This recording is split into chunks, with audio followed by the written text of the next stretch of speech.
El asesinato de Michelle Martinko.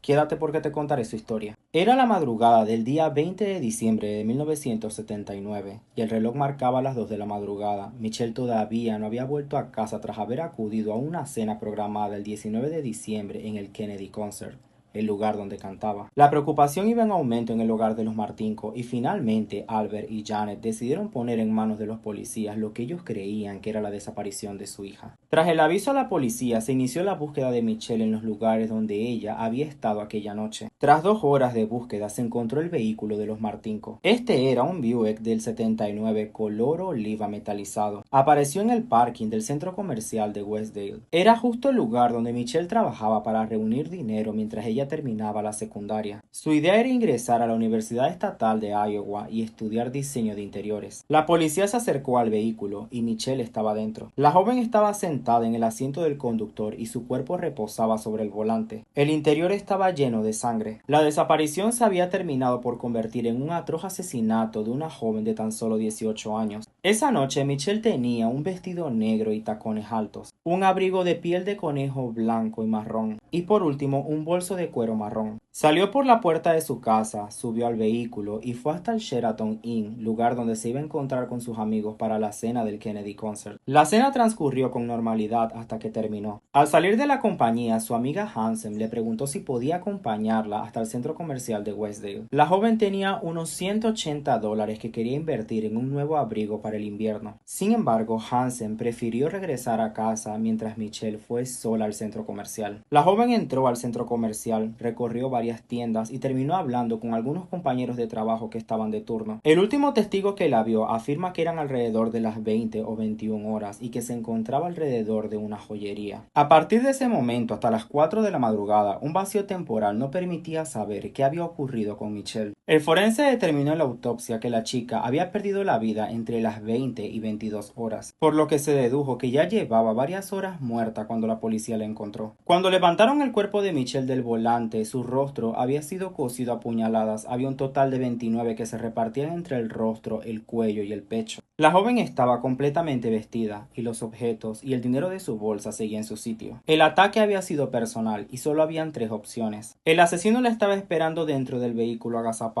o la amenazó y la obligó a entrar al coche. Y por último, que quizás Michelle lo conocía y lo invitó a subir. Además de esto, Michelle tenía heridas de defensa. Esto indicaba que ella había estado luchando contra su asesino para intentar salvar su vida. Pero una cuestión estaba clara para la policía y es que el crimen se había cometido dentro del vehículo y el asesino no dejó ni una sola huella dactilar. La policía llegó a la conclusión de que el asesino usó guantes y que él estaba preparado para matar aquella noche. El forense determinó que Michelle no había sido agredida sexualmente y no cerró la posibilidad de que quizás su asesino era una mujer. La joven no tenía muchas amigas, pero se sabe de algunas que eran muy envidiosas porque la joven era muy buena estudiante. Las evidencias eran pocas y las hipótesis eran múltiples y variadas. La policía comenzó a rescatar algunos casos que habían ocurrido las semanas previas al crimen de Michelle Martinko. Uno de los primeros en ser interrogados fue un hombre que había asaltado a una mujer amenazándola a ella y a sus hijos con matarlos. Pese a que las sospechas se centraron en él durante un largo tiempo, no habían pruebas contundentes que lo implicaran en el caso. Ese hombre murió en prisión por cáncer de colon en 2012. Todo esto mientras cumplía una condena de cadena perpetua por un crimen que no estaba relacionado con el de Michelle. Él siempre negó haber sido el responsable de su asesinato. También interrogaron a otros sospechosos, pero la policía no encontraba ninguna información relevante. El caso se iba enfriando progresivamente y en 1980, cuando el crimen llevaba 5 meses siendo investigado, la policía recibió una noticia que causó cierta controversia. Meses antes, una mujer proporcionó información valiosa a la hija del comisionado de seguridad pública, pero esta información no llegó a la policía. La confianza que depositó la testigo en ello cayó en un saco roto. Ella misma decidió presentarse ante los agentes para decirles qué era lo que ella había visto la noche del 19 de diciembre de 1979. Al parecer ella había identificado el vehículo de Michelle esa noche porque ella también estaba buscando a su hija. La puerta del coche estaba abierta y junto a la puerta había un hombre. Para ese momento eran las 2 de la madrugada. Las pistas seguían siendo totalmente vagas, el caso seguía en un callejón sin salida y la policía tuvo que recurrir a sesiones de hipnosis con 2 testigos para que ellos pudieran recordar el rostro del asesino. El 19 de junio de 1980 la policía facilita a la ciudadanía un retrato del sospechoso. Se describió como un hombre blanco de 1,80 m, pesaba unos 75 o 80 kilos, cabello rizado y ojos marrones. Las entrevistas con testigos se fueron multiplicando por decenas. Incluso volvieron a practicar las sesiones de hipnosis para poder recuperar alguna información. También se contó con videntes, pero ellos no aportaron nada al caso. Los meses fueron pasando y las llamadas eran cada vez más escasas. El caso parecía estar apagándose y con ello no había ninguna posibilidad de que pudiera esclarecerse. También se ofrecieron $10,000 para cualquier persona que los pudiese llevar directamente hacia el asesino. Pero el paso del tiempo terminó por enfriar por completo el caso de Michelle Martinko. Albert, el padre de Michelle, falleció en 1995 y 3 años después lo hizo su madre,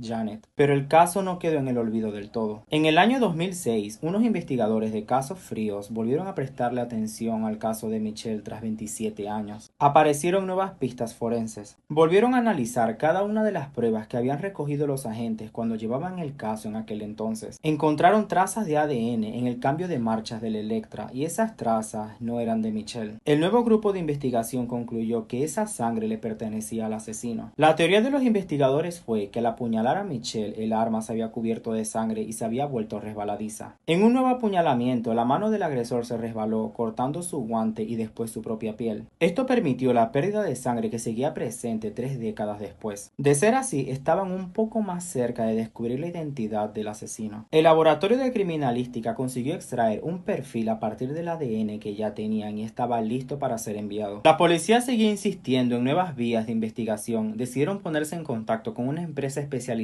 en el fenotipado de ADN, los cuales a partir de un perfil de ADN elaboraron una imagen a 3D del rostro. Elaboraron una imagen del rostro que podría tener el asesino en el momento del crimen y otra 39 años después. En cambio, en relación con el boceto de 1980 era significativo. Cuando este nuevo rostro fue difundido nuevamente, la policía comenzó a reunir pruebas. El fenotipado de ADN se introdujo en la base de datos de GetMatch. Este es un servicio online que sirve para comparar perfiles de ADN. Este servicio sirvió para resolver uno de los casos más famosos, el asesino de Golden State. Al introducir el perfil en la base de datos, este arrojó a una persona que compartía ADN. A partir de aquí se elaboró un árbol genealógico de 4 grupos distintos. Estos estaban clasificados e interrelacionados entre sí. Llegaron a la conclusión que el perfil que había devuelto el GetMatch era nada más y nada menos que la prima hermana del asesino de Michelle Martinko. La policía inició su investigación. La reducción de sospechosos acabó siendo de 3 hermanos y el paso siguiente era conseguir ADN de alguno de los 3, pero de la forma más discreta. Un agente estaba al tanto de cada uno de los movimientos de los 3 hermanos que eran sospechosos del caso de Michelle Martinko. El 29 de octubre de 2018, Jerry Lynn Burns estaba bebiendo un refresco con una pajita de plástico, pero él no estaba consciente de que un agente lo estaba siguiendo. En ese momento, Jerry se acerca a una papelera y arroja el vaso con la pajita y se va. El agente se acercó y pudo recoger las evidencias para poder extraer el ADN de Jerry. Y aquí la sorpresa, el ADN de Jerry coincidía con la sangre que habían encontrado en la escena del crimen. Pero, ¿quién era Jerry? Jerry tenía 64 años cuando fue detenido en 2018 y acusado del asesinato de Michelle Martinko. Fueron 2 años de aporte de pruebas y un intenso juicio para ser declarado culpable. Jerry no pudo justificar las razones del por qué había sangre en la escena del crimen. Lo más extraño de todo esto es que la vida de Jerry estaba envuelta en un total misterio. El hombre era de Iowa y contrajo matrimonio con una mujer llamada Patricia, pero ella se quitó la vida en 2008. Además de esto, un primo de Jerry, Brian, desapareció en 2013 y todavía no ha sido encontrado.